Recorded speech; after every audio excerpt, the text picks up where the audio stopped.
So I'm going to just show you how to do a clove hitch. What happens quite often is that you have somebody who's in front of you, but then it's like a bit of a mirror image. So I'm getting you to stand behind me. And also we teach it quite often like stood up, which means it's in 3D. Now, if you can't visualize something, you can't create it.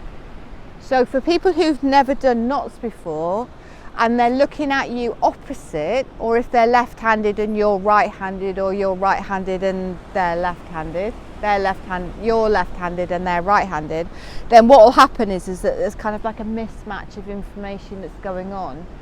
And then what we find then is that when people can't do it, we as leaders sometimes get a little bit irritated because they're not doing it as fast as we'd like them to do. But actually it's because the way that we're communicating it isn't fitting into, let's start where the learner is, that they've got no experience whatsoever, and then start to build that up. And this is just one of those things that's very simple to be able to demonstrate that process that we might then use for a lot of different things as well, in terms of actually starting where the learner is and then building that up. So not only have I got my rope, but I've actually got these. Very simple.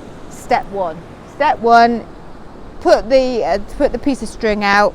This is the dead end, this is the live end. You can see it's very short over here, all right, and this is very long over here. So this is almost like our working end, all right. It's a bit of an abseil sort of like phrase, because if you were to abseil off the dead end, you'd fall off it and then you might die. That's the dead end, and this is a long one, so if you were to abseil off this one, this will get you down to the ground. Okay, simple as that. Okay, so step one, lay it out. Step number two is that I'm going to hold it, all right, a bit like Donald Duck here. Okay, I'm going to pinch it, and so you can see I'm slightly twisting it in my forefinger and thumb like this, and then I'm folding it over onto itself so I can make what I call a fish. Okay, so there's the fish, there's the tail. Okay, now step number three, okay, is I'm going to work my way down again. Okay, I'm going to take another bit like Donald Duck. I'm going to go backwards and forwards, and I'm going to roll it around, and this means that it's going to keep the rope flat. So again, so it's exactly the same process, and what we can see is that this one is under this one. Okay, but this one that's going that way is actually over the one underneath it, and this is important. Now if I was to put this one, this is the fish, this is now a dish. If I was to put the dish on top of the fish, what would happen is that it would just come spiraled out. Okay, so what we need to do is step number 4. Here we go. And step number 4 is putting the fish onto the dish. Okay, so it's literally sliding it horizontally on top of it like this.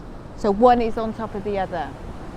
And what that means then, okay, is that step number 5 is that I can pick it up by the top like this. All right, I'm going to pop it over. Can you see the way that it's looking? Yeah. Okay, like this. I can pop it over like that, and I can literally just pull it. Okay, and so step number 6 is pulling it so it's tight. Okay, and then when I pull it, we can see it's actually under tension now. Okay, which means that it's not going to come undone. All right, but it also means that when we want to undo it, if we just release the tension like this, it's very easy for it just to come undone, and we can take it away very, very easily. So that's called a clove hitch, all right, and it's called, in B-School's terms, it's our fish on the dish, which I think is very appropriate. Yes. Okay, wonderful.